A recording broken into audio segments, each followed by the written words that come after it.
Hi guys, this is just a quick tutorial on how to top up the pressure in a Worcester Bosch boiler.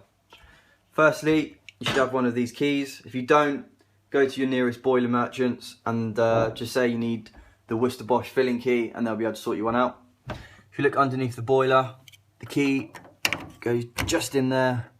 Turn that and you turn this little white dial. As you can hear, the water start going in.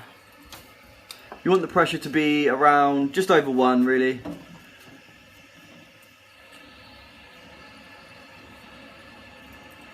Watch the dial go up.